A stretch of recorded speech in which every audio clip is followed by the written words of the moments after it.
Welcome, everybody. Welcome to the XoneBros, your positive gaming and Xbox community.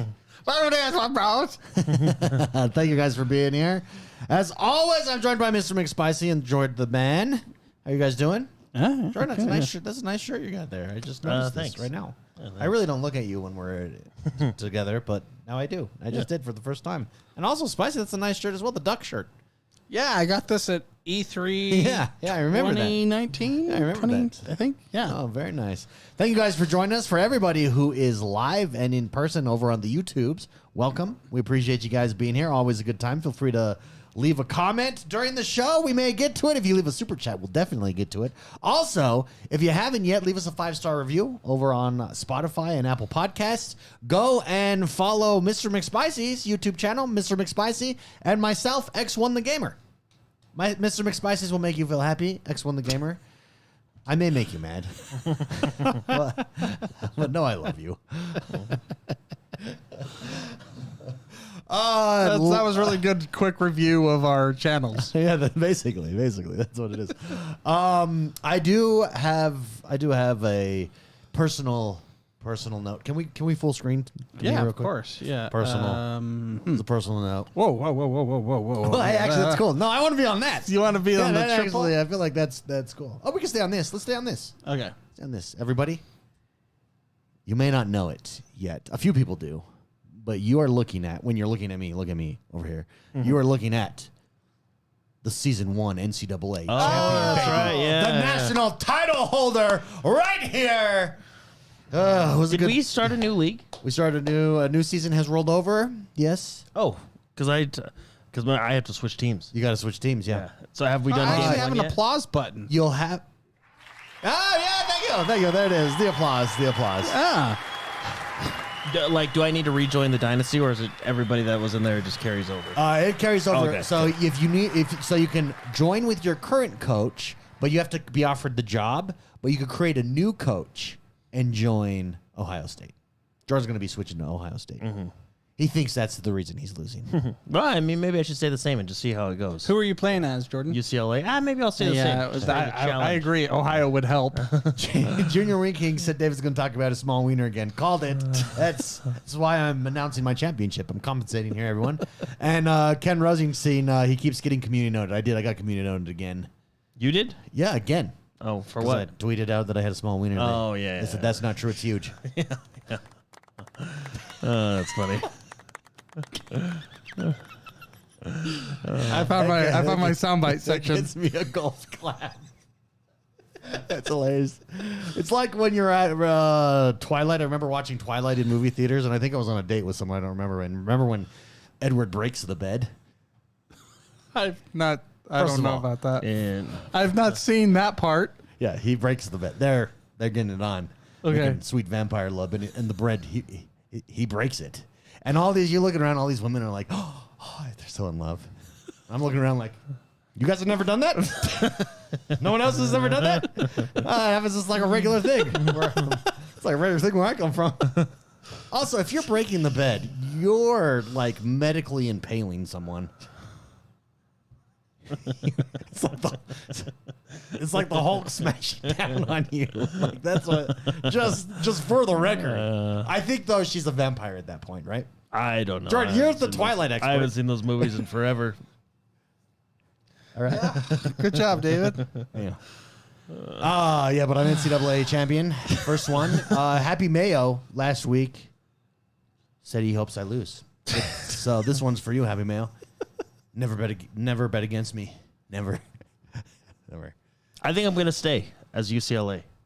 Oh, you're going to stay? Yeah. Not going to move? No. Okay, stay. No, I think I'm going to stay. You got a history there. You did beat me in the rivalry game this year. Yeah. It was a I think I'm going to... But you beat me. Yeah, I think I'm going to stay. Your beating me is what made me get serious. Oh, really? I dedicate my championship run to you. Because after that, I was like, that's it. I'm clearly not taking this serious enough. Losses give you motivation. Yeah. I took it serious. Well, because I was thinking, I'll change to Ohio because like UCLA, like they suck this year, so it reflects in the game. Because it doesn't keep things even, does it? In dynasty mode, dynasty mode matters what we're more than like if you were to play on because USC's terror worse than UCLA this year. I mean, they're terrible, and you won. So this is true. So because it's about the coach, baby. Yeah. It's about the coach. So I think I'll stay. And me. everybody's in that league anyway, so it's fun playing against everybody. Yeah, but if you would switch to Ohio State, you'd be in the same league. It's the Big Ten. Oh, it's Ohio? I thought they were the SEC. Oh, no, you're embarrassing me now. Okay, all right. You're embarrassing me. No, that's the Big Ten. Am I embarrassing you, David? Because I have no idea. You've not said anything yet. Okay. No, because you've not talked. Oh, okay. That's So, good. but we're on week 1, right, of games?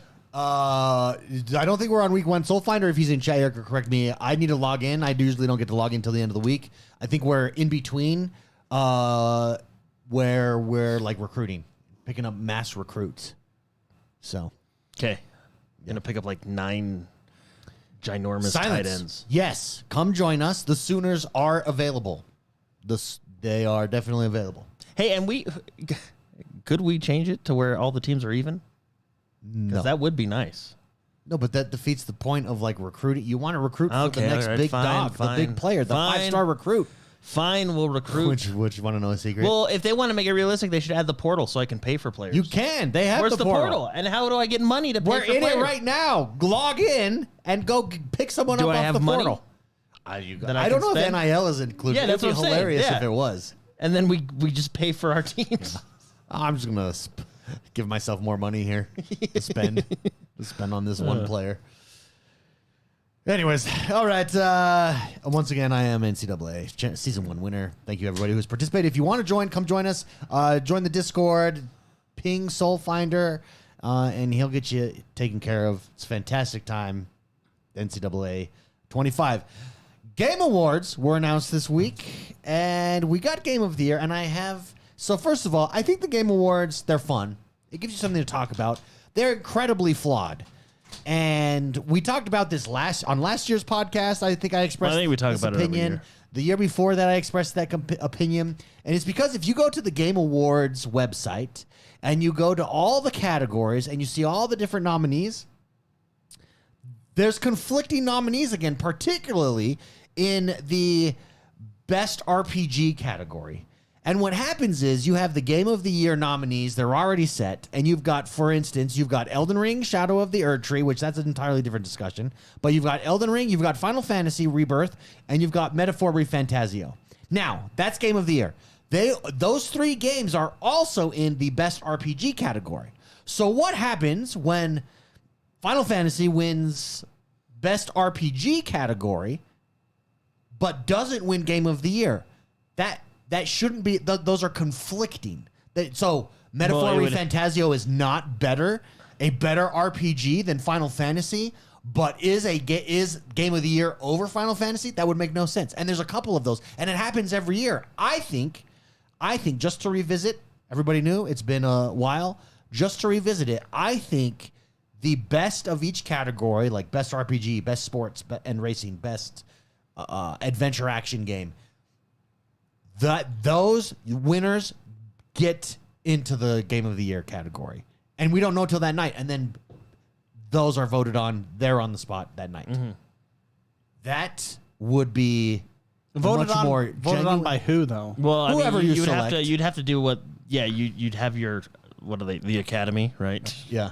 The Academy would vote on it, but then you'd probably have don't they usually weigh it 10% of the vote is the people? Yeah, you could take into consideration what the people want. Well, to be fair, that's who I want to listen to most of the time. I agree with Jordan. Because there was that one year when there was a little shenanigans with the Game of the Year. They had 2, remember? They were the People's Game of the Year was the real one.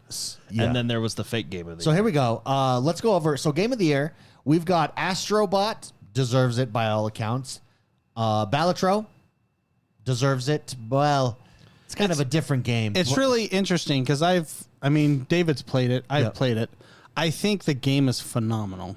It's best in its category. It is. What makes that game very, very good is it's an idea.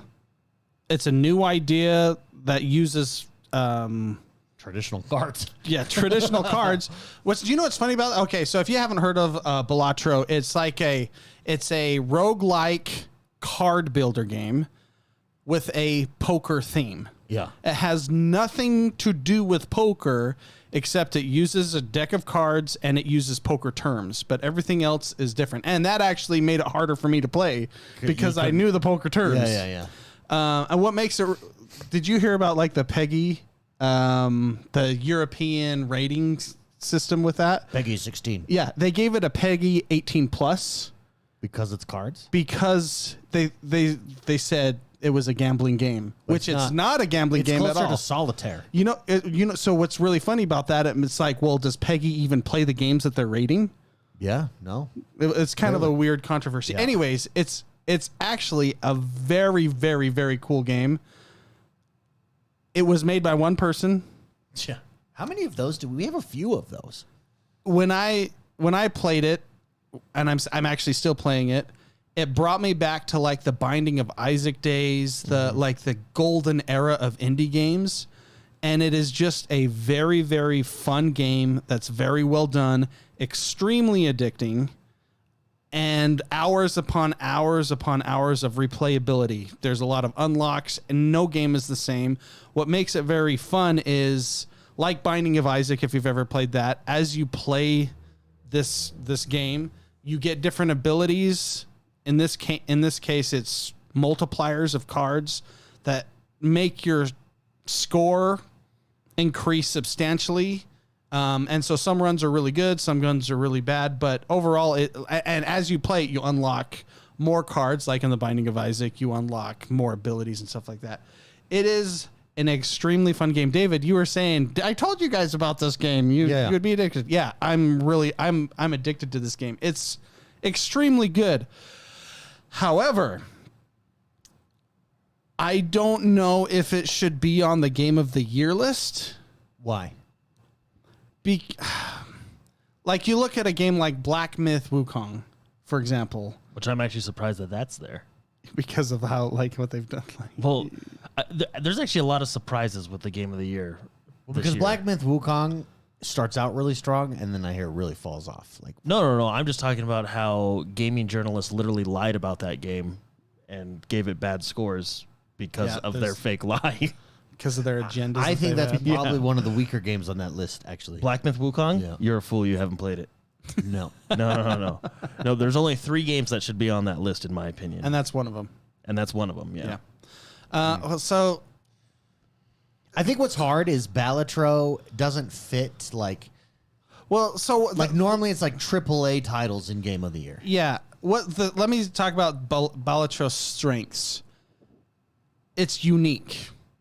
It uses roguelikes, and it's a card builder, but it is a unique idea that really does take you back to when you just enjoyed to play games. Mm-hmm. Like, I don't know how else to put it. So with that argument, I get, it should be on the list, but the other games cost so much more money to develop, and so many artists were on the team, so many developers. It's... But think if you're one dude, yeah, and you beat all those guys. That's so.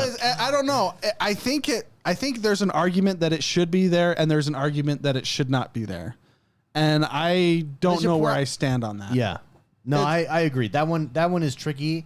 I think it should be there, and I also think it shouldn't be there. Like it's one of those ones that's like, is it? If it's just fun factor and pure game, yes, it absolutely deserves 100%. Yeah, it's. But I guess it's this. It deserves to be there, but we all know it doesn't stand a chance of winning. I think that's the issue. Well, like a Game of the Year is supposed to incorporate all avenues of the art that is games. Music, graphic fidelity, voice acting. Yeah. Like there's a whole bunch of things. That's like you look at like movies that have won movies of the year, like 30 years ago plus, but they won 9 Academy Awards, and then they got movie of the year and stuff. That's back when the Academy Awards had integrity. Supposing the game of this event has integrity. But Balatro has, I think, one song. It's very good. I like the song that plays 24/7 in the game, but I don't think that's going to be the soundtrack of the year. No, I think that's it. I don't think that it's not that it does. I think it deserves to be there because it is top tier for what it does. Like when you think about what gaming is, but we know it's not going to win because what it's up against is exactly what you said, Spicy. It's up against games that are just more like are as fun and as addicting, but also like more complex, more like bring more like music and storylines to the front. And so that's just going to be hard to beat. Yeah. It's going to win its category, no doubt. Yeah, it's a phenomenal game. Okay, but here it is. So we have good. Astrobot, Balatro, Black Myth Wukong, Elden Ring, Shadow of the Erdtree, which is DLC, Final Fantasy Rebirth, and then Metaphor ReFantazio. Now, let's go to, can you scroll down there? Here is my first issue with the Game Awards, and this is my issue every year. This doesn't change. Looking There we for go, right there. Stop. Oh, first of all, let's talk about this real quick. Best community support. Okay? So if you've seen my video already over on X1 the Gamer channel, I apologize, but you're going to hear this again because this one kills me. First of all, I don't know what best community support even means. They define it as like ongoing support via patches and community, so including social media. Okay, let's look at what this is. Baldur's Gate 3? Okay, sure, I guess. I don't know anything about their community support, but sure, I guess. Final Fantasy Online? Yeah, makes sense. Fortnite? Definitely makes sense. No Man's Sky? Yep, makes sense. Helldivers 2? No, that makes zero sense. Why? Why do you say that, X1? Why does Helldivers 2 make zero sense? Because Helldivers 2 took a nosedive this year, literally because of their community managers. Their community managers caused Helldivers to collapse. Yeah, that So how is it nominated for best community support? yeah, that is pretty bad. Yeah, That's funny. yeah. Yeah. Didn't they like come out and apologize, and then like half of them deleted their accounts and stuff? Oh, yeah. When your community managers have to delete their social media profiles because they caused you to lose members. Also, they caused you to lose players that you've never recovered from. This was at their peak. Helldivers was at its peak, and literally because of their community managers, the game tanked. So how best community support? And not only that, but Warren, I forgot about this. On top of that, they then temporarily implemented you have to have a Sony ID to play online, which further tanked it. Which took it away And then from they people took it who away. already Is bought that it. great community support, everybody? Yeah. No, I agree. The chat they're talking, they should instead of Helldivers, it should have been like Sea of Thieves. Actually, Sea of Thieves should be on there in general. There's a lot of games that should be on there. So community support, I kind of think is That's actually super funny. Yeah, like when you really think about it. yeah. No Man's Sky should be there, and honestly, No Man's Sky should probably win. I think best community support is a really hard. I would say I would remove the word support and I would say best community or like most active community or something. I would try to twist that because there are communities in games that matter more than other games. I would say, for instance, that Baldur's Gate. I would say Baldur's Gate community is probably less important as like an ongoing thing than Final Fantasy Online or Helldivers. Like those two games rely, like they're built for a community experience. So is Baldur's Gate, I get it, but in a lesser way. Like those, like Final Fantasy Online, it's literally an MMO game. That is funny. Helldivers do. If they win, that would be hilarious. If they win, you know it's rigged. Yeah, something's wrong. Sony paid off someone. So, yeah. Anyways, okay, that's okay. But now we're at the best independent game. So we went over the game of the year ones. So let's check out. So independent games. Balatro will probably win that. Like we've been over that. Okay, this is another thing. The best debut indie game, shouldn't that just be called best indie game? Well, like I feel why like is it a debut of an indie game? Yeah, so I can feel past like indie games win? I feel like stuff like this, like best debut. What does that even mean? These are just like filler categories. This is just. Well, just say and best indie game This is of the why. year. This is why it's a 2-hour long show that doesn't need to be 2 hours. Like you That's don't the you same don't award. need you don't need that category. Well, also best indie game is So here we go. What if Balatro doesn't win, but it's game of the year? How can that be? If it doesn't win its own category, it should not be game of the year. Yeah. That's just it. Also, I don't. Anyways, I have another thing. I don't know that you can be in 2 categories, like best mobile game and indie game. I guess that makes sense. You can. Okay, I've thought about it. Makes sense. You can. You thought about it Really live. though, Passes the checklist. why does Why this- debut? Why do these exist? Well, it's like don't they have like I mean, to be fair, last year like the little awards that no one really cared about, they did just talk through them really fast. Well, wait. If you scroll But- up, did we pass the one category? Yeah, you have best independent game and then best debut indie game. That makes 0 sense. Scroll up again. Also, the ongoing category. I don't know. That makes sense. It must be. Well, at the that would bottom. be okay. live. Those are real. There's one like that's like most anticipated game. It's yeah, like, it's like why is that an award? well, that should not be an award. Because Cyberpunk would have won that award, and then that game sucked at launch. You know what I mean? Like They should actually have that award. Biggest disappointment. Here's the best RPG. Okay, so here we go. Best action game. So this is one right here that I think is going to illustrate the conflict. Call of Duty Black Ops is going to beat Black Myth Wukong. That's Call of Duty Black Ops is going. This is going to be the award that they give Call of Duty Black Ops 6. Maybe I could see them giving it to Call of Duty Black Ops 6, but Black Myth Wukong is good. How do you not have Black Ops 6, the biggest selling, what is universally seen as the best Call of Duty in a decade, not on Game of the Year? I agree with you. I think there's only 3 games in that category that should, in my opinion, should be there. Yeah. Or deserve to be there. The other ones that you could have replaced with Call of Duty easily. So here's the problem that you set up. Black Myth Wukong is in the best action game, but also Black Myth Wukong is the only one in this category, best action game, that is on Game of the Year. So if Warhammer beats it, Stellar Blade beats it, Helldivers beats it, Black Ops 6 beats it, all of a sudden you invalidate the Game of the Year nomination. That is a tough category. That's a stacked category. That is a tough category for Helldivers to be Yeah, in. which is why the winner should just be selected from that category. Okay, best action adventure game. Don't really. That one doesn't Well, really. I know what game it's not. Star Wars Outlaws. Yeah, Star Wars. Wait, why is that one on there? I know what game it's not. It looks like I feel it looks like because you had to have 5. Looks like all of them have 5. Yeah. I feel bad because But there's other action adventure games out there, yeah?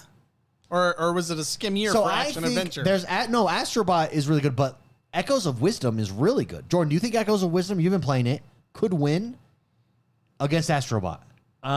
if I were to pick like the better game, Astrobot's the better game. Oh, there you go. So Astrobot, But Echoes of Wisdom is a really good game. yeah.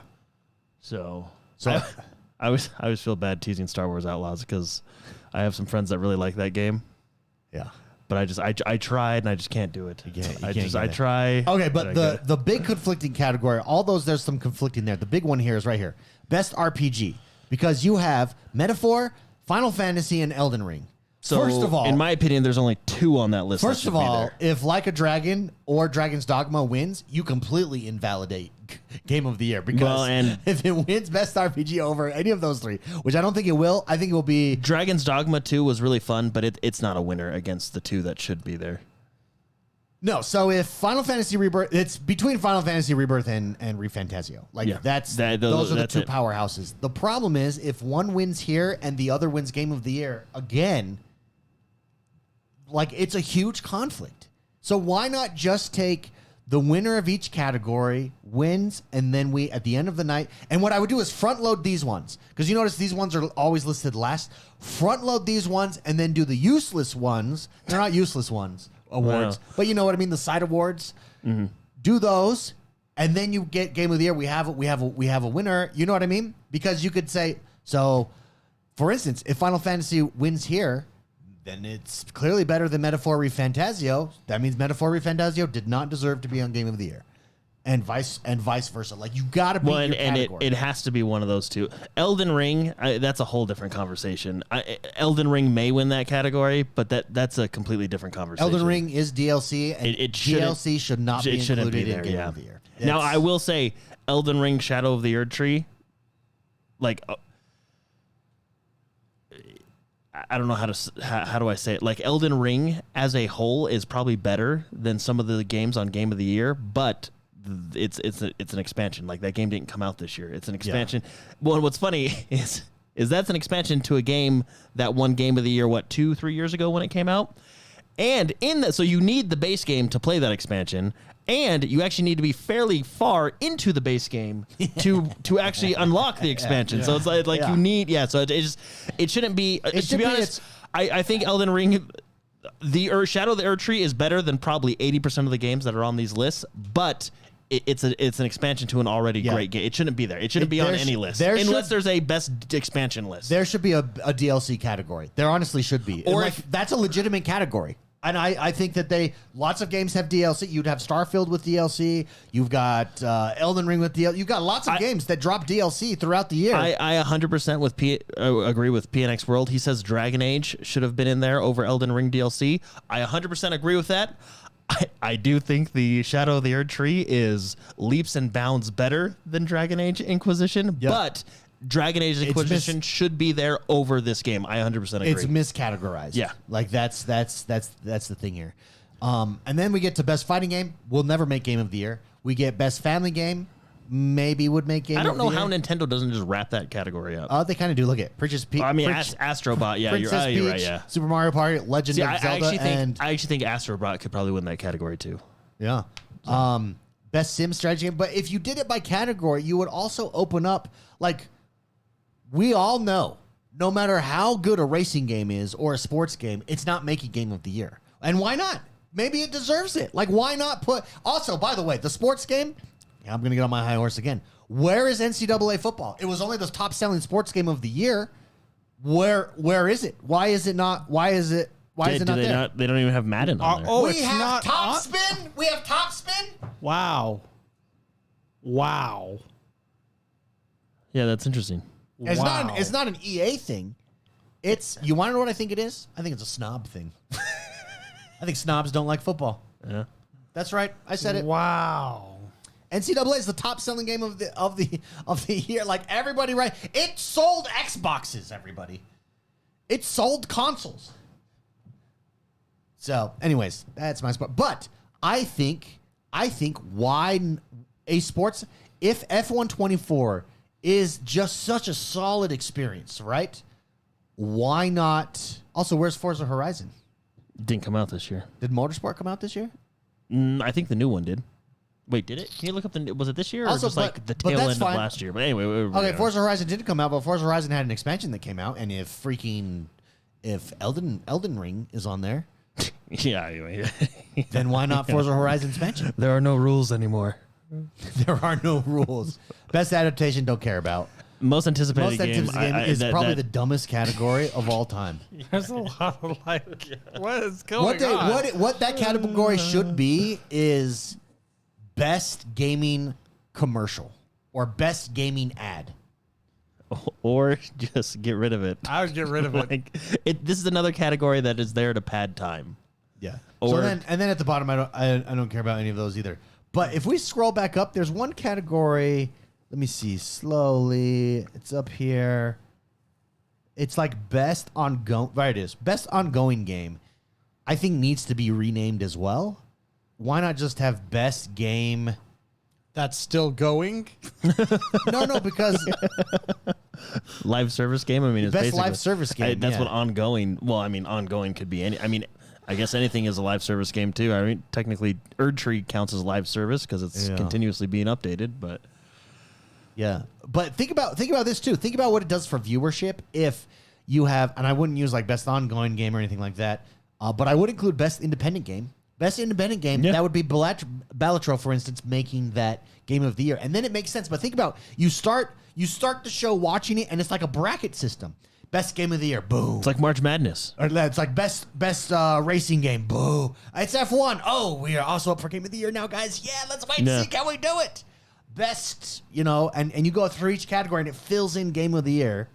And then at the end, it's unveiled. Like, that's how you do television, baby. Yeah. No, I think that's I think for video, that's how Ludwig would do it. I think if he did the award show. I think with video games that would be a good system because I don't know. There's too many. There's too. I mean, it's good. It's getting us to talk about it. The show's way too long, and let's be honest. The only reason if it's 3 hours, the only reason we're really tuning in is for the all the announcement trailers. All the announcement trailers. So. Miami Magpie left a super chat in chat. Thank you, Miami Magpie. He said, at this point, they should have just normalized Silent Hill 2 for best family game of the year. Nominated. It's a mess. Silent Hill 2, best family game. So what do you guys think? Who do you think is going to take game of the year? Metaphor Fantasio. I actually do. I don't even think it's a contest, and I've not played it. You've played it. The only game I have not played up there is Balatro. I know three people who have played Metaphor Fantasio, and then watching the streams, and the consensus, no matter who has played it or is the same. It's a top tier, it's incredible, next level game. It is. I'm about like 4 hours. Oh, Spicy, you played it now. Mm-hmm. Yeah, after Jordan's speech last week, I bought it that night. And wow factor for you already or not yet? Well, I mean, 4 hours in that game's like a drop in the bucket. It's really good. The story is very good. And isn't it interesting what they do, like with the story? Yeah. Yes. Yeah. Yeah. If you know, you know. Yeah. If you know, you know. Persona is like zany and weird, and like kids going to high school. This is like a full-fledged. If Persona was in a full-fledged fantasy campaign, how did you like? I knew I was hooked. That first wagon cutscene when stuff just went down, and I was like, I'm in. And you're like, all right, yeah, yeah. Well, and then it's really good storytelling too. Yes, it's very good storytelling. Well, within the first, I told David, within the first 45 minutes, I was hooked and interested in what this world, like in the lore of this world. Yeah. Because of how they set things up, how they're telling you the story, what all this different magic and factions are, Mm-hmm. There's a lot of racism in there. Apparently, everyone hates my people. Oh, really? Is it Elda? The Elda, yeah. We're so rare. Everything's like the church, and they like hate us. Yeah, like it's religious hate too. The church of this city or this kingdom. It's religious. It's a crusade. It's like a crusade to hate my people. It really is. Like it's in the doctrine to hate us. But that's what I was talking about last week when we compared Fantasio to Dragon Age. You can tell these politically charged stories. You just have to know how to tell them, and don't they tell it in a very good way? It's phenomenal. The storytelling. Remember when I said, and again, no offense to Dragon Age, but remember when I said this is what you do when you have good storytellers? Yeah, like it's so well done. I think what a lot of modern writers have forgotten is that conflict actually creates interesting outcomes. Yeah. Mm-hmm. You get rid of that, and then it's just bland. But like the racism, religious racism is like, oh crap, it makes it like conflict, and there's an arc, a story arc of how to overcome that and all that. It's interesting that you say that because the Avowed previews came out this week. Everybody's been talking about them today. They came out today, and everybody is saying Avowed is looking very good. From what everyone's got to play like 4 hours of it. And a common theme comes up, and it feels like a lot of people are starting to take a dig at Dragon Age in this respect. So Dustin Legary at IGN said, do you know how nice it was? So you speaking of conflict, do you know how nice it was to be able to be mean to to the people and just choose evil? Mm-hmm. Like it creates this real choice, and it creates real situations that you're put in that if you're not allowed to, you're handicapping and just making the story vanilla. How you're allowed to be bad in Dragon Age Inquisition is punishing your 2-year-old child for spilling the milk. Like that is how you're bad. Yeah, but just anyways, it's the way it's just not Spicy's point about conflict. It's true, and that's why these RPG games, and that's why Avowed looks like in the previews, it looks like it's going to be the RPG that we all deserve. Mm-hmm. I wouldn't say that Metaphor is for everybody, though, because Persona's not for everybody either. Like that style is definitely. But I will say it does introduce you. If you think you don't like turn-based games, the Persona series and Metaphor like it is a good introduction to turn-based because it's not the slog fest you think it is. I feel like, and let me know what you think. Where I feel like in Metaphor, because Metaphor is not Persona, there are some similar mechanics that I think are. altered a little bit I would say a lot of mechanics. Like they even have Igor. You're or 4 whatever his hours name in. is. You're like just getting. Or like, okay, I think they finally introduced all the mechanics to me. Yeah, like And then you still got to in depth learn them. you know the hotel guy with the big nose in Persona. Yeah. They have their own version of that guy. Yeah, He's the librarian. Yeah. You know, like so they're like it's the same skin. Well, and they do deal with time just like in Persona, but time is a little bit different how it works. But it's all very similar. But I love their combat system. The front line, back line. I keep calling them summons, but they're archetypes. They're basically summons, you know. But the way you can and at first you weren't able. In the first couple hours, you're not able to control your friends, but after that, you're able to control your friends, and that's when it gets real fun because then you can. It's very good. Oh, and I love. Don't you just one of my favorite parts? So when you out level something, you can basically stay in action combat. Yeah. Which is nice because then it's like, oh, okay, I'm not like wasting my time going in and out of these turn based things. Like we're better than these guys. We beat them. Well, there's a lot of I mean, we're going to talk about Path of Exile coming up in this show later, but there's a lot of things that they basically were like on the Persona games, like, well, that just takes too long. Let's just make it fun. Yeah. David, you have got to play Metaphor, David. It is. I'm just going to say it right now. Out of all the games that are up there, I think Metaphor is in my opinion, winner. And see, now I want to talk about Metaphor versus Balatro, okay? Because I really like both those games. I've been playing a lot of both of those games this week. And Balatro does not have a story, a phenomenal story with conflict. There were no writers involved. There's no anime cutscenes. There's no anime. Speaking of which, it took me 45 minutes to just like play 5 minutes of gameplay. Yeah, because it's one front loaded. There's a lot going on, and then I want to find out everything about the nation, the king. Don't you almost feel like it's a Game of Thrones type of story? I totally got like that. That's assassinations going on. Racism, religious. There's zealots, crazy. Like it's factions all over the place. There's tons of. There's the horned race people. There's sort of pointy-eared people. There's the really pointy-eared people. And I love how they explain their magic. Oh yeah, like how magic is used, and it's and so the king, good. The king is basically like the Avatar. He can use everything at a very infinite rate. Everybody in chat, we did just drop a poll. What is your favorite game of the year? Let us know. We only did 4 options from the game of the year because we can only put in 4. But let us know what you think. It'll be very interesting. We've got a bunch of people watching and only a fraction of the votes, so make sure to leave us your vote. So anyways, David, so going back to Balatro, which I think is a phenomenal game, and then Metaphor, the difference between the talent that was required to make those both games. Yeah, Balatro is one of the funnest games I've played in a very long time. It's very addicting. It's very good. You can spend hours and hours and hours upon it. But all the things that make Metaphor so great is the full package of a game. But here's the thing. The story is... Here's the thing. The question would be removed whether or not it deserves to be there if they redid game of the year the way that under my suggestion.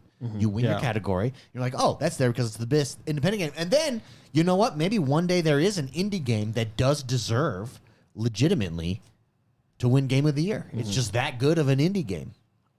Yeah, there are very few indie games that are as good as Balatro. Or debut indie games.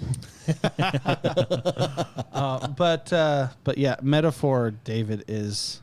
You got to play it. Phenomenal. Should we do a poll? Best what's your best community support of the year game? I would be curious what people. Helldivers, that is fun. I think I take it personal. That's literally my job. And I think that's it's like we ready for this? We had a meeting where at my job where we reviewed, all right, guys, did everybody see what Helldivers did the last 7 days? Let's review what they did wrong and why we should never ever repeat this. That's how big people Yeah, the guy People like on my team who don't play video games remember after all that happened. now are experts on Helldivers because of what happened. After all that happened, the CEO stepped into a new position and they brought in a different CEO. It was like, and that's not even the end. They've done some other stuff since then that you're like, what are you doing? So, To be fair though, it is a really fun game. Yeah. Well, didn't some balance changes like totally screw things up too? Didn't they like add the I don't know, no once- fun hammer?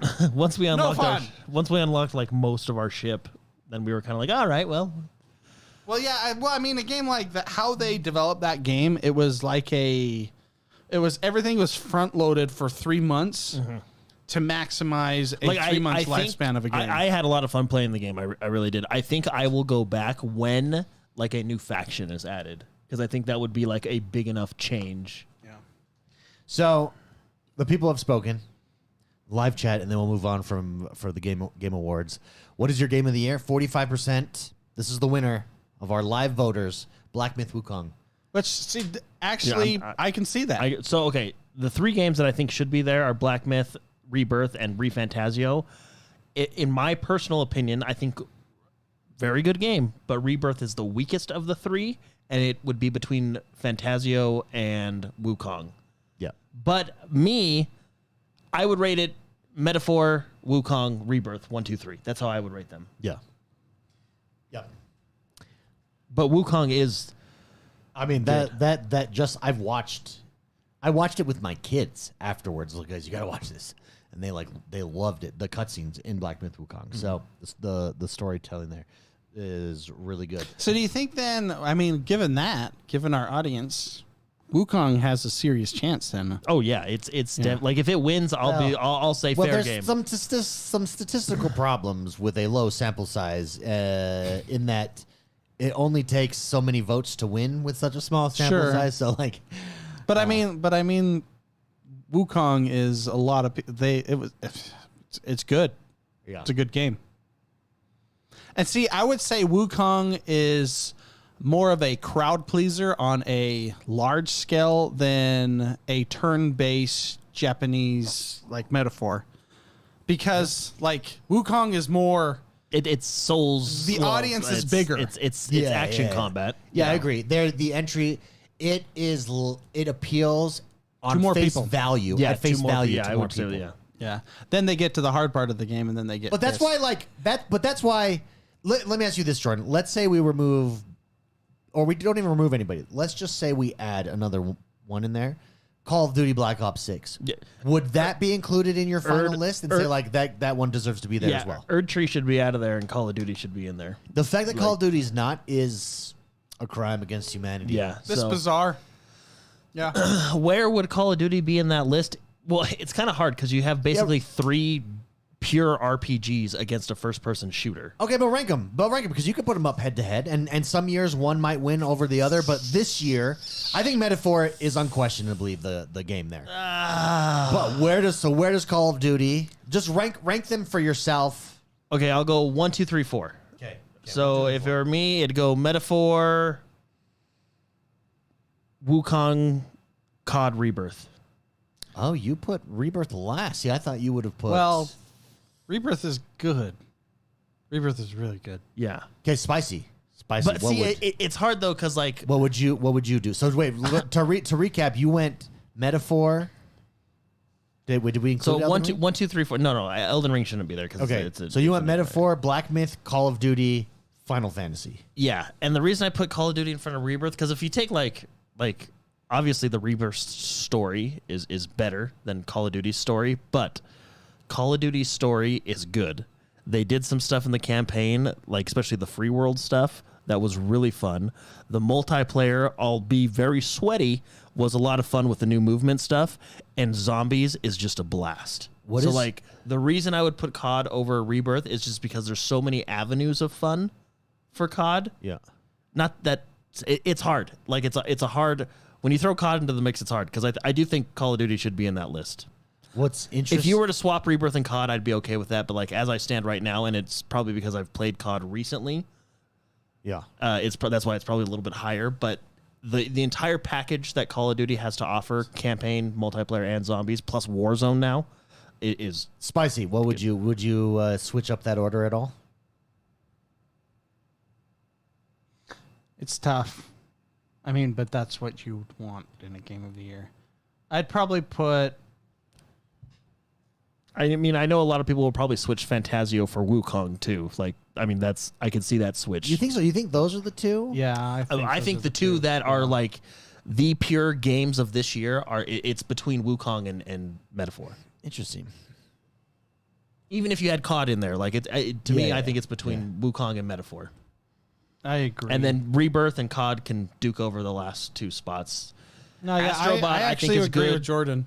Astrobot, I think, is a good game. I've been having a ton of fun playing it with my kids, but it's no Wukong, Rebirth, or Fantasio. Or Mario Odyssey. Well, I would. I mean, it's good. It's a really good platformer. You know what's interesting, David? Though maybe what they did try to do is what you are arguing for and hate the awards for. Astrobot is like a platformer. Balatro is an indie game. And then you have 4 RPGs. And then you have 4 RPGs. One of which shouldn't even be there. But Wukong is like an action. Yeah, actually, it's more it's action 3 RPGs that they put in the category already. And that's the problem with this format is we're going to have at least one instance here guaranteed because Black Myth Wukong might win action over Call of Duty. I actually think it won't, but if it does, okay, you escape that one. But you have Elden Ring, Final Fantasy Metaphor going up against each other in RPG. And I think that Metaphor is going to win just based off of common consensus here. So what if in the RPG category, though, one of those other ones win over that and the Metaphor wins Game of the Year? It's like this. It's like, oh, yeah, well, we went head-to-head against Metaphor and we won RPG. So they may have Game of the Year, but we're the best RPG. I actually think Wukong's going to win over Metaphor. Well, only because of the populace. Well, and I think, like, you got to admit, like, and this is what some people are talking about, too, a few people that I follow, and you know, what Black Myth Wukong did, like, culturally for the game industry, because they came from a Chinese company. I mean, how many Chinese companies are worldwide game developers, right? They then took a Chinese, is it folklore or legend story? Yes, to both. Yeah, story. Put it in a game and shared it with the world, and the world like enjoyed it and understood it. Like it's actually a very interesting legend, story, folktale, whatever you want to call it, about the Chinese culture. And it's the only game in history that got gaming journalists to get players to root for the CCP. Yeah, but but objectively speaking, not taking into account popularity or like ease of access. I'll say. Also Black Myth Wukong. Hold on. This is their first game, this studio. Yeah, that's fine. But we're ignoring all of that. What's the best game? I think it's between Metaphor and Wukong. And for me, I lean a little bit towards Metaphor. Okay. You don't think it's because I'm off of consensus, and everyone that I know that has played both, everyone is Metaphor. Yeah, I lean towards Metaphor. I don't think everyone has played Metaphor. That's the problem. I think most people have played Black. Like, yeah. That's another issue. They need to. The Game Awards need to. They don't need to tell us because I think there's value in anonymous voting, so you don't have pressure and stuff. But I think it should be required that those voters don't just play, but play to completion each of the games that they vote on. There's no way you're going to get journalists to do that. Well, I mean, look at Black Myth Wukong. We know that they didn't. They're not finish that gamers, game. David. Most of them are not gamers. Don't you remember those reviews? One of the complaints across all reviews or all mainstream reviews of Black Myth Wukong was that there was no female characters in the game. That tells me that you did not make it past the first act. Yeah, because we know what comes after that. Have you ever seen the video of Cuphead? At Cuphead? Yeah, you were thinking, yeah. Where the journalist can't even jump over an obstacle in the tutorial. And have you seen them put it against a pigeon? They had a pigeon play the game. His name is Dean Takahashi. Yeah? That's the journalist. Oh, okay. And the pigeon actually figures out how to jump over basically And to double I jump. think he was a journalist for Kotaku or The Verge, one of those. Yeah. Makes sense. There's a fundamental problem when coming to the problem ranking with the games. jumping one, and go look it up, guys, because it's like mind-boggling. Because it's not like jumping on this hard level; it's literally the tutorial. The tutorial, and there's text on the above it that says double jump. He's not even paying attention to the double jump. I do want to shout out. We got some super chats here. The one and only Super Shocker gifted 5 XoneBros memberships. Thank you very much, Super Shocker. Everybody that got those memberships as a gift, make sure you drop some BFFs. T-Bucks already did, or some facials in chat. You now have access to our members only show that's happening right after this. So make sure you join us. Stick around. You've got loyalty badges. You've got specific emotes there for you. PNX World also dropped a super chat. Says Rise of Ronin should have been in the action-adventure category. It is truly a hidden gem. Did Rise of Ronin come out this year? Yeah, it was like March. Oh, it was this year? I'll check. I think so. Yeah, maybe. I could be wrong. I'll look. Yeah, no, that one was super popular as well. So, PNX World, thank you very much for that super chat. Let's move on to... should we talk Stalker 2? Stalker 2 came out. Stalker 2 has dropped. It is here. March 22nd. Oh, so it was this Man, year. you just pulled that. You're just like, That was fast. March-ish. Yeah, that was Yeah, I Just think it was casually. March. that was great. Yeah. Stalker 2. It's here. It has arrived. Jordan the Man has jumped in and played it. I had it fired up, and then I got called into a meeting, so I have not yet played it. It has launched to some technical issues. Mm-hmm. I think some of the technical issues that are being talked about on social media are overstated, but there are still definitely technical issues. Mm-hmm. But overall, this game is on Game Pass. Jordan the Man, how are you enjoying Stalker 2 so far? So this is like very first impressions. Because Warcraft Classic Fresh servers also came out. So yeah, this is your initial impressions. yeah, so I really there's definitely technical issues even on the Series X.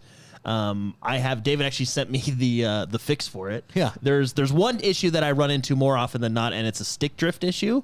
Now, this actually really made me mad. Not at the game. I was actually relieved when I found out it was the game, but I thought my controller was broken. I was like, "Are you freaking kidding me? This is my third one, right?" Because I had a Elite controller. Yeah. Anyway, I tested out other controllers and I went to different games. It's not the controller; it's actually the game. And then David, you witnessed it too. There's some weird.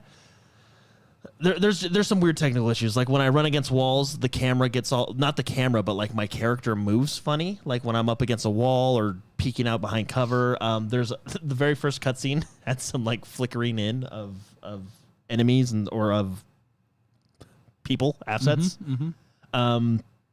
But as for the feel of the world and the vibe, like it's really interesting. I get a lot of Tarkov vibes from this, mostly because it's like, cheese, Russian, I got the cheese as my thing. The health kit looks like cheese. I got cheese, and stuff like that. It obviously it takes place in Chernobyl or that area, at least as far Yeah. But no, I think from what I've played, I like the game. I think it's an interesting, unique. It's a survival game, and I can see myself kind of getting lost in this world because I do feel excited to explore because of that survival, like that risk reward. Well, like, and okay, it's a huge open world. If I go over here, is there stuff over here? We'll do these quests. If I'm going over here, I need to make sure I bring this ammo with me because if I run out of ammo, then I'm screwed. And that's where I get reminded of Tarkov, like that survival aspect, because you have a health pack. It's not as in depth as Tarkov, like the ballistics, but like you have a health pack, and then like if you're bleeding, you have to like wrap up and stop the bleed, and then you have to heal, and you have your food and stuff like that. Ammo is a resource, so you don't just want to like shoot randomly. It's not Call of Duty. Like you're not getting that ammo back unless you find it or do whatever. But the story so far is interesting. Like, it's kind of mysterious why you're here, what you're doing. At least I haven't played Stalker 1, so it might not be mysterious to veterans, but to me it's kind of like, oh. But it just, if it didn't have technical issues, I would be like, oh yeah, just buy it right away. I mean, it's on Game Pass. But it's on Game Pass, so it's. If you have Game Pass, I think it's worth downloading. They dropped a huge patch before it dropped yesterday, and they did drop a day one patch today. And I told you right away. So I noticed the patch today. So my movement felt terrible or was it last night or the night before I was playing? But the other night, it was like, okay, I'm really gonna have to get used to this. Like, it was like day one of inertia on Tarkov. You're like, oh my gosh. Like, it wasn't like inertia, but it felt like, oh my gosh, what is happening? Yeah. Like, what is my character doing?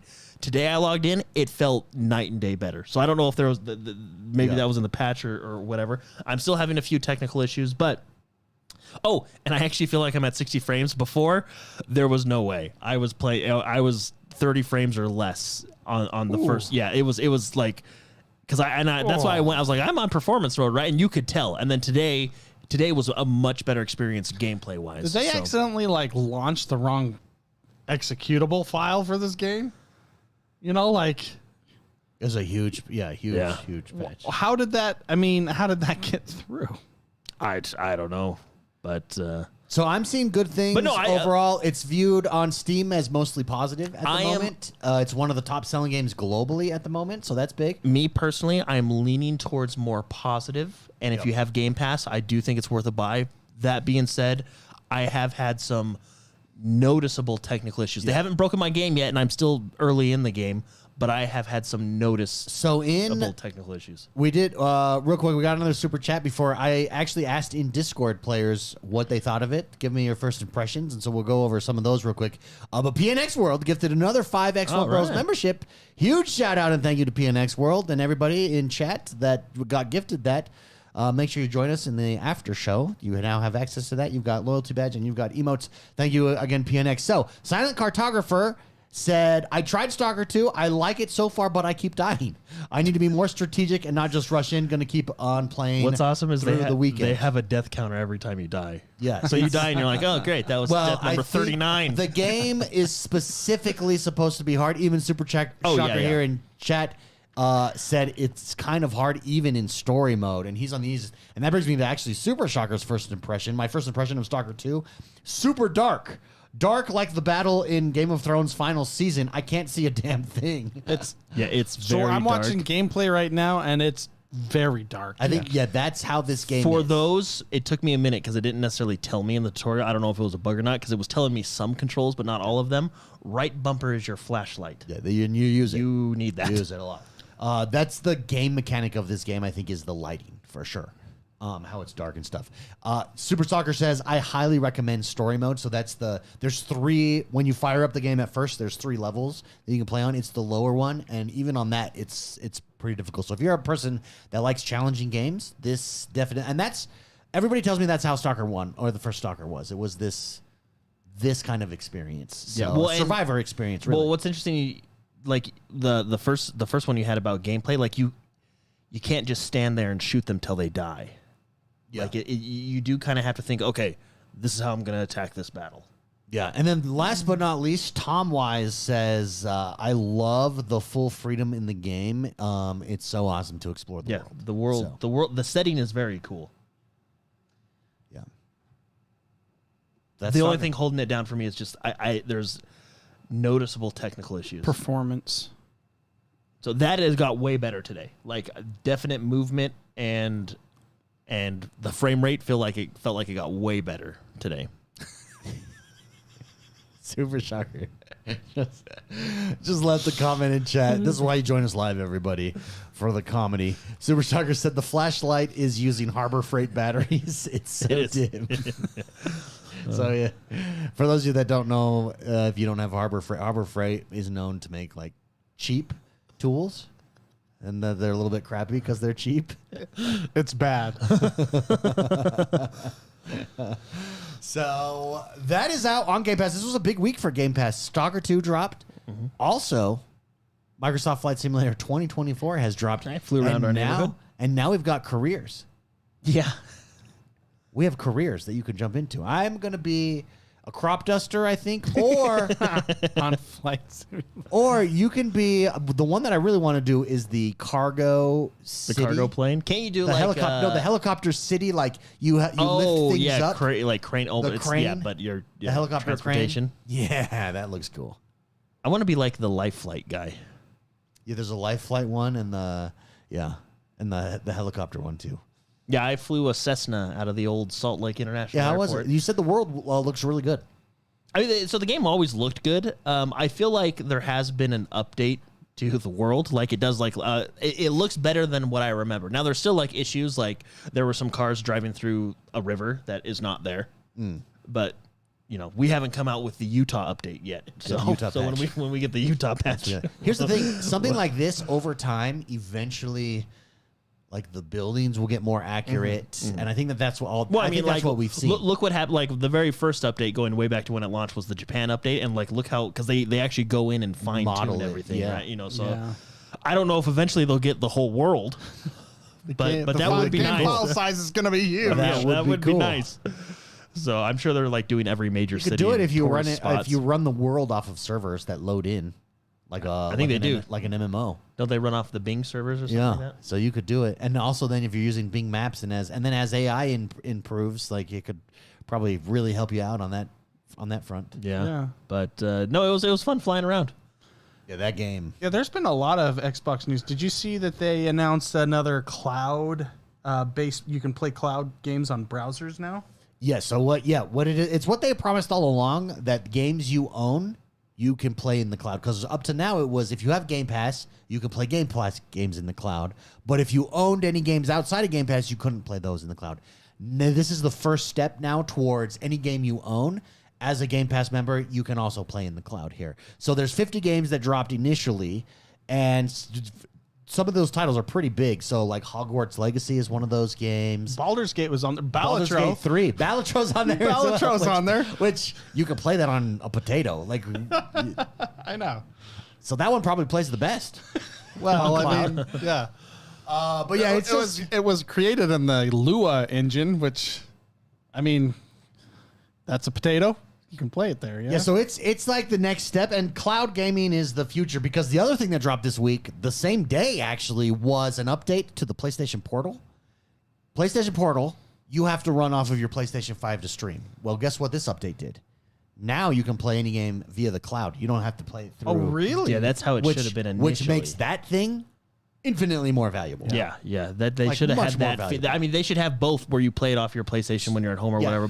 But like having it, the cloud is definitely a Yeah, so I just downloaded the update right before the show. There's like a software update, so I haven't had a chance to test it out. But Beast tested it out this week already and said that it works pretty good. So, but that makes that, think about that's $199 for that device. I mean, and if it works decently, you could get that instead of a PS5. Like that would be. I mean, you're not getting the PS5 graphics, but you're also only playing on a little screen, so you don't really need it. But yeah, the future is cloud gaming, and if you don't think it is, you're wrong. You are. Like, I hate to break it to you, sometimes we're just wrong in life. I've been wrong. I'm not wrong about this.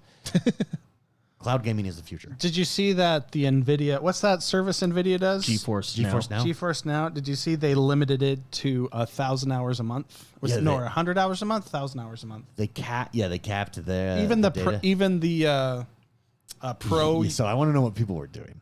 I don't think people were playing games. Well, I think people were I think gaming the system somehow. With I think that. they listened to our review of it, Yeah. and everybody was just like, "Man, these guys know what they're talking about," and we just flooded their servers. Well, so, do you think people were sharing their accounts? Like, Jordan, you gave it to me. Like, if you were to give it to me and Yeah, 'cause- David, and then you have all these hours. Because you could have different save files and basically, be playing around the clock.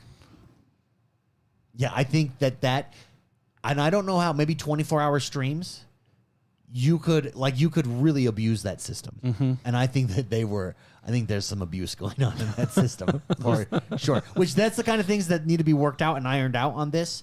But yeah, Yeah. we're getting close, everybody. We are definitely getting close. Last piece of news before we head out of here for the day. From Software, Sony is trying to purchase From Software. Rumored that. Well, we got to talk. Not to interrupt. We got to talk about Path of Exile, though. Oh yeah, It's that's right. We literally didn't the talk title Path of of the Exile. show, I think. Well, here we go. From Software, by the way, PlayStation's trying to buy, and from trying to what buy I've- their parent company. Yeah, they're trying to buy the parent company, and from what everyone in the know is saying, it's not that they're necessarily trying to buy From Software for the video games. The parent company has They an own, extensive anime. anime library, Yeah. and that's what Sony's trying to get. Makes total sense. I'm going to say something that people might disagree with. Even if Sony buys From Software, Elder Scrolls or the Soul series will not be exclusive. I'm calling it right now. You can disagree with me. You're not. If at most it would be temporarily exclusive in the same way that Indiana Jones is going to be launch exclusive, to Game Pass, and then 6 months later or whatever, we'll go everywhere. The same thing will be done with Elder Scrolls because that's the name of the game now. The name of the game is no longer exclusivity in a cloud gaming world, in a subscription service world, in an ecosystem world. That's just the reality that we're at. So maybe I'm wrong. I'm not. I'm calling it right now. It won't go exclusive. No, I mean, it will go like launch exclusive. Look at the success of Elden Ring, and that's because it was across all platforms. Yeah. And a game like that. I mean, it was one of the best games ever made, but it was also across all platforms. I think, you need those hand in hand. Yeah. Path of Exile had their live stream today where they went over a content review for the early access that is coming. If you remember, it got delayed till December. It was already supposed to be here just a few days ago. It was supposed to be the launch, but it did get delayed until December. They had a very extensive live stream today. You know what I thought while watching this live stream the entire time? And this is not a dig at anybody else, but it's just, I'm watching this and it's like, it is nice to know that everyone at that studio is competent and knows what they're doing. That's what it feels like. That's how Everything they they feel, announced was just pure bliss. It was nuts. Yeah. I It have was never so wanted to cool. play a warrior in my life. And guess, I might go with the shotgun dude. the mercenary. Because the guy, he warrior, was just, though? yeah, how you can Oh, switch man. bullets and then just shotgun them, and it's The shield is complete 100% damage negation. Yeah. You just can't get hit from behind. yeah. Well, and you got to like manage the stamina bar, right? But, Oh, I love this. So that's How you choose your character? How you choose your character. I'm gonna go back. It shows a screen of everybody about to get hung, and then whatever one you choose, everyone else gets hung, but then the other guy escapes and runs out the back. Super cool way to choose your character for a very strong conflict intro to a character Right away, yeah. Right I mean, off they the show bat. the opening cinematics. Oh, that in this as cinematic well. was insane. And it's good, dude. It's good. It takes me back to the good old Blizzard days. Now, is early access on console? yeah, I believe so. Right? It's everywhere. Very cool. Yeah. I may. There's a 1% chance I may be wrong, but I'm like 99% sure the early access is coming to PlayStation, Xbox, and PC. You still need to sign up for it though, right? To get the No, I access don't code? You think? You think? Oh, I thought I thought you did. Maybe, but I don't believe so. I think it's just, hey, here's the date. Because I saw a thing that said those that have spent over $450 in Path of Exile 1 get instant access. They'll get their key to play. Oh, interesting. So I think there is Yeah, maybe there is. I'll have to look into it. But I'll look into it because that's what I was. Maybe they get seeing. it early, if not. Well, early access, David. they know get about it early earlier than, access. Early access. Closed early access, and then there'll be open early access. Maybe I don't know. I don't remember. I don't remember that part. Some of the interesting stuff that they did. First of all, I mean, we were talking about classes. I think Jordan, we were talking about it before the show. I think every class looks fun. Yeah, like every incredibly class. There in all the other games I've played, you'd be like, okay, that one doesn't fit me. That one fits me. That one doesn't fit me. Every single one looks amazing, and they show the. Each one has 20 plus abilities per their weapon. And what's amazing is how all these classes, just within the classes, imagine having two separate classes, but how the class synergizes with itself. Yeah. It's got like that Guild Wars kind of air goes with fire, goes with lightning, and you can how they set up the trees, the skill structure, which we can get into in a little bit. You can instantly switch between one to the other. So one of the things they showed is somebody throwing down a firewall in front of mage, you, and then throwing up lightning flares that go everywhere, and then the lightning flares catch on fire as they're going through it and do extra damage. And with those plus 20 skills, how they have their socket system and their ability system, they said it's almost like an infinite abilities where you can combine that with other things, and every build is basically infinitely, creatable, I guess. Is just how it's set up. It blows my mind. If you go to the Path of Exile YouTube channel, they have the VOD. Yeah. It's like an hour and 40 minutes. So good. And it's honestly, it's an hour and 40 minutes that goes by quick because it's so packed of stuff. The guy at the beginning, really cool guy, by the way. I like it when you have competent, cool people telling me about the game. He basically says, I love that. It is when the monk hits the bell.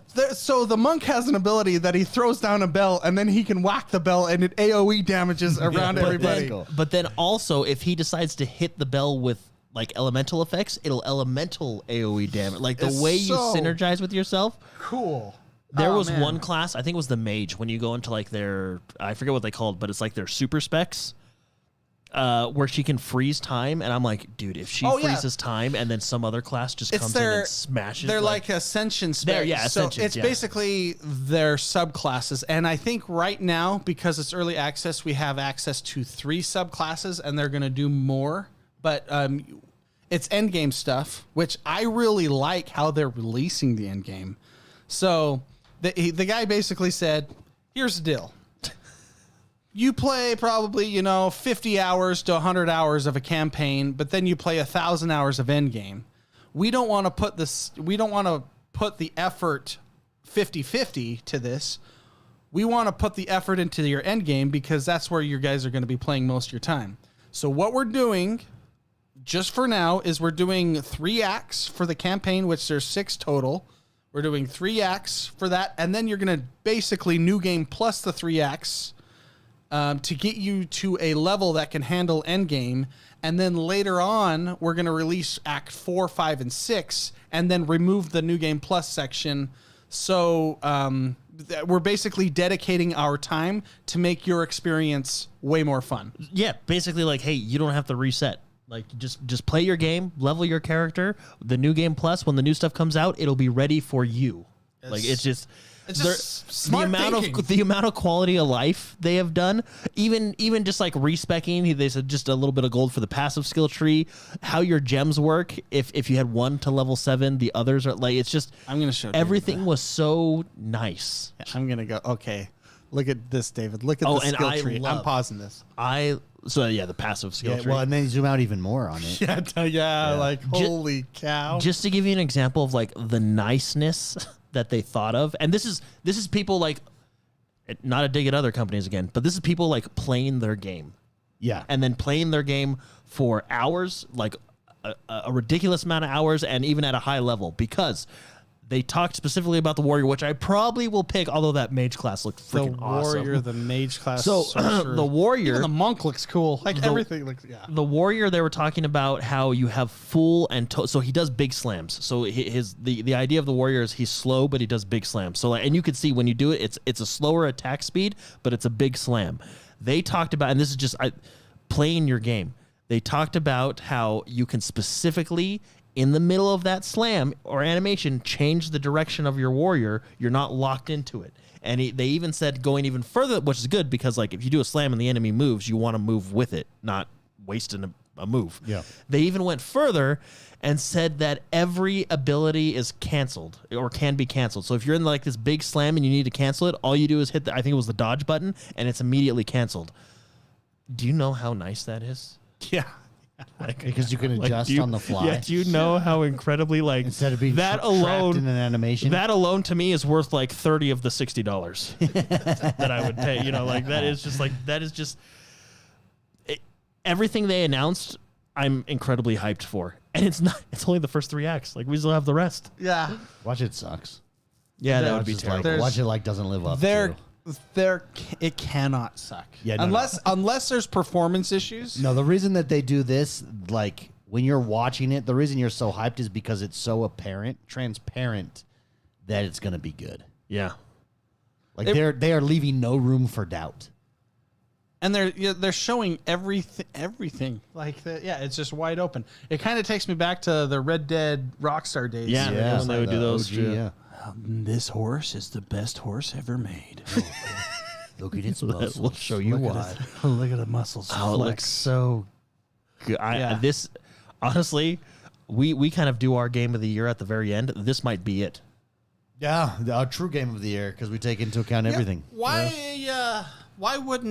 Why don't they wait a little bit? Because there are a lot of games there were games that released this week that aren't even in. It's probably. I think there's a cutoff time, but I assume it's because of planning, right? Like the venue, getting all the vendors together, all that stuff. Also, there's a time and we know it from the podcast. Once you hit a certain date in December, everyone checks out. Yeah, that's true. It's usually the date we give our game of the years. But does this mean it's just not in contention at all? Oh, look at the boss fights. I know. Look how good they looked. No, it's not eligible for this year. It's eligible for next year. Is it though? Yeah, that's how it works. It's always wrapped. So has it's a not December game? It's not calendar year. But here's the thing: the hype completely dies down after a year. Has a December end of November game ever been in contention for game of the year? Yeah, I don't know. That's a good question. The thing is too is most big games. It's why like October is such a big release because it's a window before the shopping holiday season, so you're releasing all your biggest hitters then. Mm-hmm. So it's kind of one of those things. Who does big releases in December anyways? This might be an exception. Well, and it's technically early access, right? So I Yeah. don't know if it would count for. But I'm just saying, for me personally, Well, if they have a Like, yeah. DLC, Well, they early can access include an is- early access Cooper game. says December 6th is early access. December 9th is the official release. oh, okay. Yeah. So that's why the players who spend money. Spend money, get it early. Yeah. Well, and just like what they're doing for their players. So I don't know if you guys know. So the reason they delayed it further, because it was supposed to be November, the reason they delayed it is because they couldn't get their servers to transfer the items properly. Because from what I understand, a lot of the stuff that you've bought in PoE, like skins and stuff, will transfer over to PoE too. That's cool. And that's Now what that's cool. Yeah, and that's what they talked about, like why they're being delayed.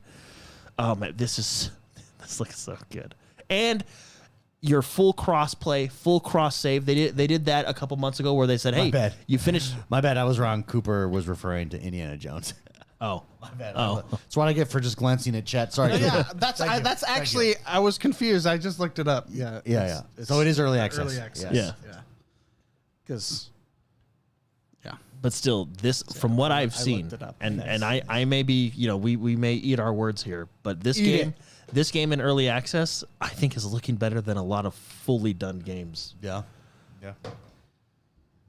I'm really excited. There you go. You go The wa- system they have, like the end game system and The maps and everything. Well, I know, like, they have maps. Did we and- even? and Let me show you, David. Did you see the maps here? the end game map system? That's Ascension Trials, which looks super cool. And what's interesting about the Ascension Trials is when you start it, it has like a super cool replayability where as you go in further and further, it modifies it like a lot of other endgame stuff that I've played. Did you see on? I didn't notice this the last time. Debuffs and buffs. And Did you see on the Necro build, or sorry, the minion build? You can like dial in.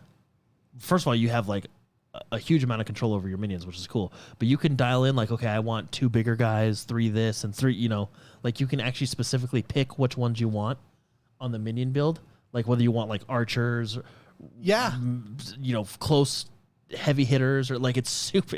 Well, cool. they were saying that you can even grab. Yeah, I think that's what you're talking about. There's the map, David. So this is the map right here. It's one of their end game It's- systems. They said it's infinite, That's cool. and so you play this. That's a cool way to do it. And that's how you can. And within this system, there's other systems like those towers, how you discover the map. There's those Well, they didn't tell us what those portals did, but they said they'll do something. You're like, oh man, you're like, Do you know "Oh." how much money this game is going to make? Yeah. Well, look at how much the first one made. and it's free to play. Everybody, I think there's like Founders Editions and is Path of Exile 2 going to be free to play? I think it is. It should. Yeah. And then I know this might be a spot of contention. They do sell you bag space, stash space is one of the nice. Which, let's be honest, if you're playing hardcore, you're buying that. Elon Musk this week technically became the top Diablo 4 player in the world. Do you think he can do that here? I hope he does. Path of Exile? I think if Elon Musk likes Diablo, what I like about Path of Exile 2 is I think the developer is because they're not done supporting Path of Exile 1 because the big thing between Path of Exile and Diablo is Path of Exile was more like the hardcore, and Diablo was like it appealed to a broader audience. Yeah, it was not more casual. I think with this, I think you're going to get the best of both worlds. I think you're, really, don't you? I mean, I think they're going in saying, okay, well, let's make a game that reaches out to everybody because you have a lot of stuff in here. And I was watching the streams of the hardcore players. There's a lot of stuff they're excited for, but as a casual player, there's a lot to do too. Well, have you seen? So, why is Elon Musk the top in the world this week? Because of Spiritborn is. Does he have gameplay that he's released? He did a 2-minute speed run tier 150. Pit? Wow. Is he number 1 now? He is number 1. I know that last I heard he was top 20. Yeah, he was one top of 20. 2 Americans that were top 20. He's number 1. Because of this. He has the world record? Yeah, speed run. And his quote is so inspiring too. Is where he says, "So many life lessons." He posted this yesterday. So many life lessons to be learned from speedrunning video games on max difficulty.